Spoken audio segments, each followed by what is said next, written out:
Untuk angkatan 2 ini nanti saya dan Pak Abdul Holik yang akan memandu kegiatan pelajaran ini. Tadi saya sudah kenalan ya.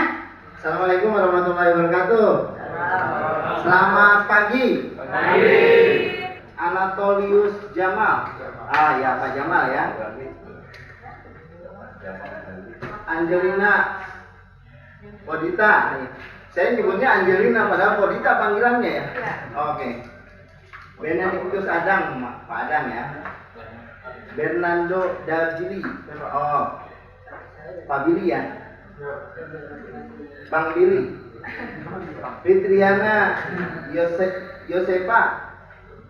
Ibu, baru ketemu ya Bu ya. Ya. Oh iya, nama saya Abdul Walik, panggilannya Oik. Kalau yang baru ketemu, Hermes Tommy, Pak Tommy ya. Hilarius Mansen. Pak Hilarius, panggilannya apa?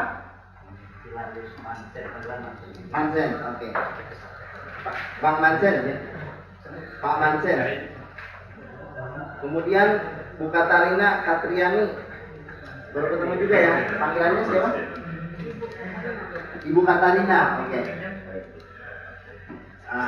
Bang Laurentius nih. Mantap. Marcianus Jimmy. Pak Jimmy ya. Oke. Ini Pak Nero atau Bu? Pak Nero. Oke, Pak Nero. Pak Paulus Ardika. Oke. Pak Paulus Una. Oke. Bang Paul. Pak Ramli ya. Bu Safira Pradita. Ini Safira bukan ini. Safira benar. Safira. Oh, Mbak Safira. Pak Yai. Sebastian Rido. Oke. Rida. Oke. Kemudian Sutardianus Iwan. Oke. Yudia Paramita. Kok kelewat ya? Kelewat ya? Nah itu makanya. Hah? Atau kelas kelompok kakak kelas atau di absensi saya di kedua. Di sana nggak ada juga? Ada, saya tadi conteng Pak. Ada di absensi tadi Pak. Coba. Kalau tanya Pak saya, balik loncat kali. Kata ada. Ada Pak.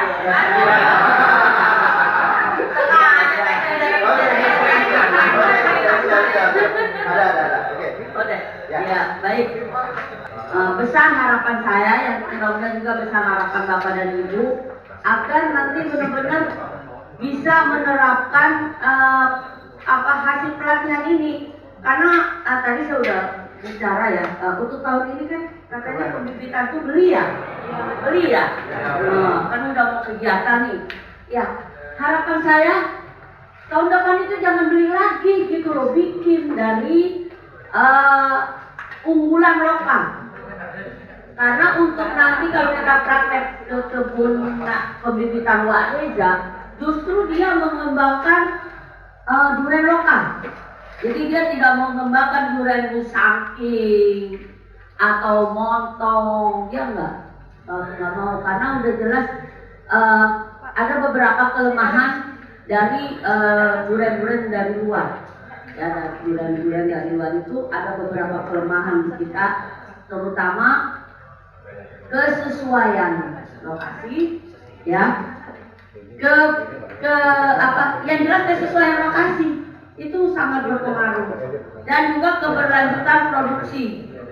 Ada beberapa yang sudah mereka penelitian bagus di awal, tapi ketika berapa tahun kemudian diturun produksinya. Nah itu, dan juga kita mendukung untuk pengembangan potensi lokal yang ada di terutama wilayah Bapak. Jadi memang luar biasa ya untuk pengembangan, terutama karena ini kita konsentrasinya di durian ya. Sebenarnya untuk vegetatif itu bukan hanya durian aja, banyak ya, alpukat Alpukat nggak ada kan di Bapak? Nggak ada. Bisa juga jengkol. Bisa. Bisa juga petai, bisa. Nanti ada beberapa prinsip yang bisa kita lakukan dengan pembibitan vegetatif. Beberapa jambu bisa, jambu. Terus saya udah coba dengan jambu ya. Kemudian juga bunga-bunga bisa. Rambutan bisa. Prinsipnya bisa.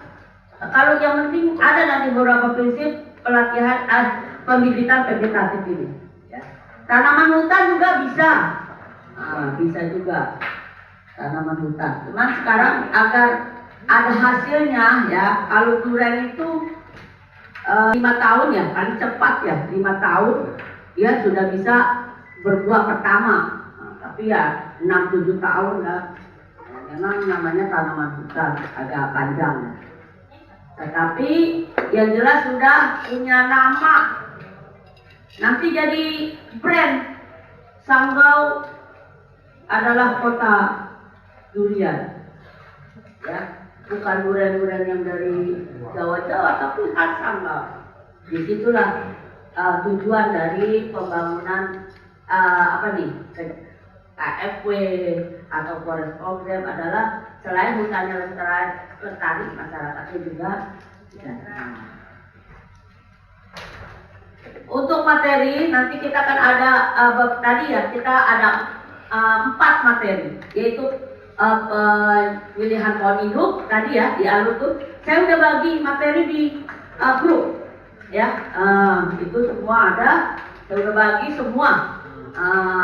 Tadi kita tidak ada yang kita kurang-kurangi, pokoknya kita kasih semua untuk Bapak dan Ibu.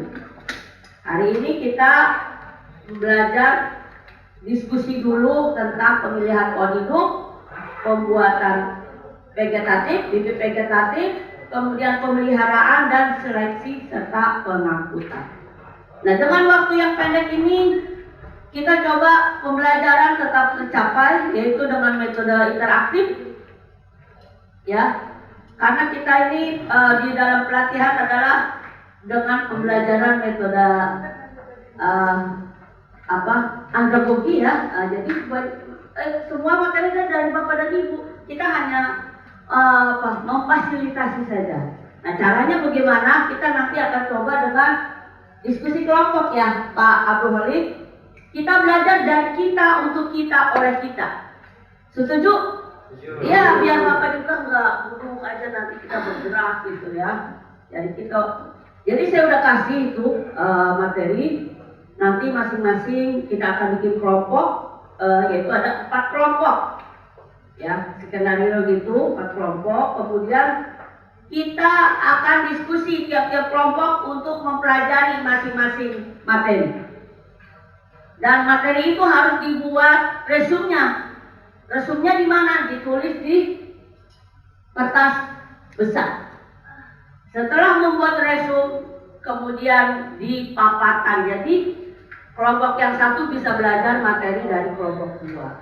Kelompok 3 bisa belajar saling belajar. Jadi dengan waktu yang sebentar materi bisa kita pelajari. Ya, jadi dan juga Bapak dan Ibu aktif. Ya, untuk memperlancar kita bikin kelompok dulu. Saya butuh 4 kelompok. Silakan yang bukan pendamping berhitung 1, 2, 3, 4, 1, 2, 3, 4. Silakan Pak. 2, 4, 1, 2, 3. Yang bukan pendamping. Ibu masuk ya? 4? Iya. 4 ya? Oke. 1, 3, 2, 3, 4. Oke. Udah Bu. Oke, kalau gitu sekarang yang menghitung 1 kumpul dengan 1 ya, 2, 2, 3, 3 dan 4, 4. Nah, untuk pendamping Ya, ya, sebentar. 1. Woi, Sebentar, jangan sebentar dulu. Yang untuk pendamping belum. Gimana cara membaginya ya? Atau sampai lagi Pak. 1, 2, Oh, gitu. Langsung aja pendamping. Atau pendamping. Iya, yang pendamping. 1, 2, 4, 3. 1, 2, 3, 4. 1, 2, 3. 4. Oke, udah berarti semua udah ya. Ya. Oke. Ya silakan satu di sini. 1, 1. Ya. Bergabung dengan 1, 2, Ya, bergabung dengan 2. ya. 1, 2, 3, 4. Ya. Sekarang saya tugaskan untuk kelompok 1 membahas MP2. Nomor 2 titik tentang Tuanindo. Ya. Nah, 2.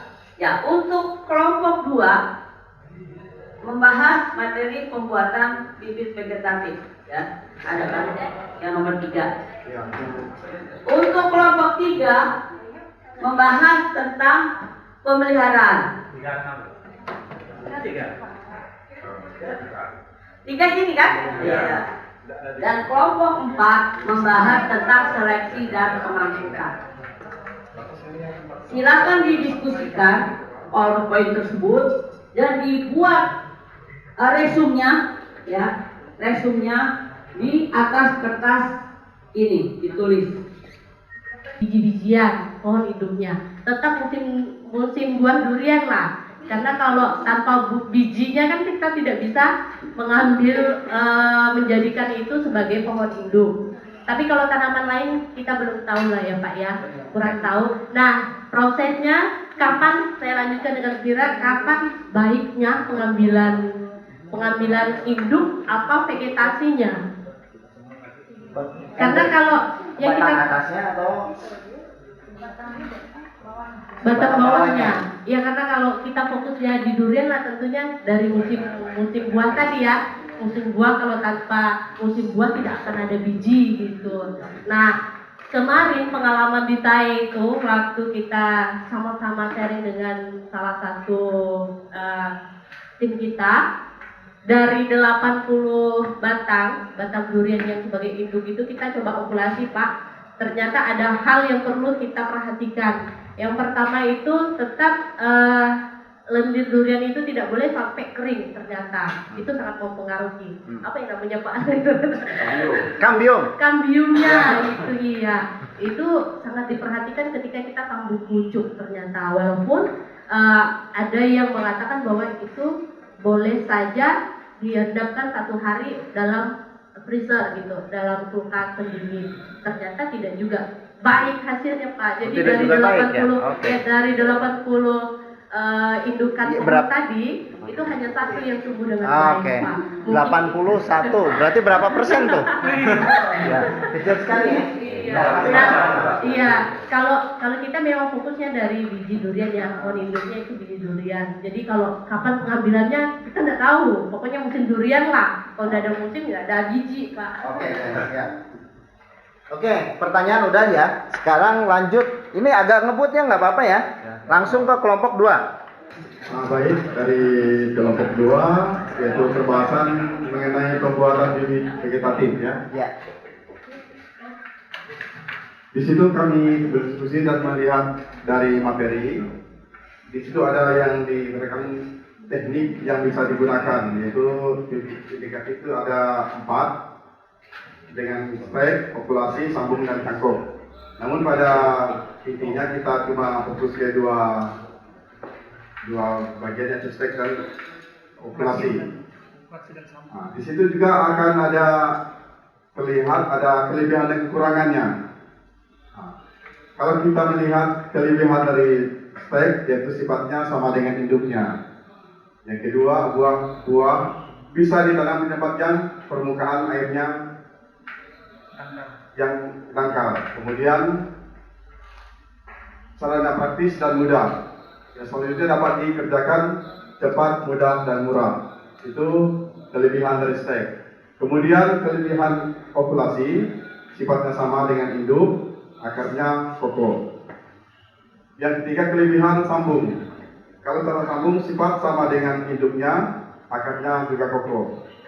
Kelebihan cangkok, sifatnya sama dengan induknya, bisa ditanam pada tanah yang letak airnya tinggi. Nah, kemudian tadi kelebihan dengan kekurangannya. Kekurangan salad stek, akarnya dangkal, pohonnya tidak kokoh, tidak tahan kekeringan. Kemudian kekurangan populasi, biaya pembuatannya tinggi, populasi tersambung, tidak tahan terhadap hama penyakit, kekurangannya itu umurnya produksi pendek. Kemudian cangkok, tidak tahan kering, pohon hidupnya cepat rusak, tanamnya mudah roboh. Kemudian tidak semua jenis tanaman bisa dikembangkan dengan teknik vegetatif. Sekian dari kelompok 2 ini. Oke, terima kasih. Kita membedakan tanaman ini cocok di stek, cocok di cangkok, atau cocok di tempel gitu. Jenis tanaman apa yang paling cocok di cangkok atau di tempel atau di sambung pucuk gitu. Oke. Iya, nggak apa-apa. Dapat mengetahui jenis tanaman itu bagus untuk di spek, untuk dicangkok, populasi ataupun sambung pucuk. Itu kalau saya salah satunya yang bisa kita lihat, coba lihat lapisan kambiumnya tebal atau tipis. Lapisan kambiumnya itu bisa dicek dengan kita kupas kulit, lihat lendirnya. Nah, kalau lapisannya tebal, besar kemungkinan dia bisa diokulasi, besar kemungkinan dia bisa disambung pucuk atau dicangkok ya. Tapi kalau untuk jenis-jenis tanaman dengan kambium tipis, itu untuk dicangkok pun besar kemungkinan akan gagal. Ini terjadi dengan duku. Duku kan tipis. Jarang sekali kita dapat bibit duku cangkok karena memang sulit. Nah, tapi kalau durian ini dicangkok pun saya belum pernah lihat ya, Ini karena sifat pohonnya yang besar ya, tinggi. Nah, jadi untuk bisa itu, kemudian jenis getah-getahan juga itu bisa juga mempengaruhi sifat getahnya ya. Kalau karet bisa diokulasi karena getahnya dia beku tapi tidak keras ya. Nah, tapi kalau jenis kayu-kayuan seperti tengkawang kan kita nggak bisa okulasi karena begitu getahnya keluar beku keras, jadi nggak bisa diokulasi atau nggak bisa dicangkok.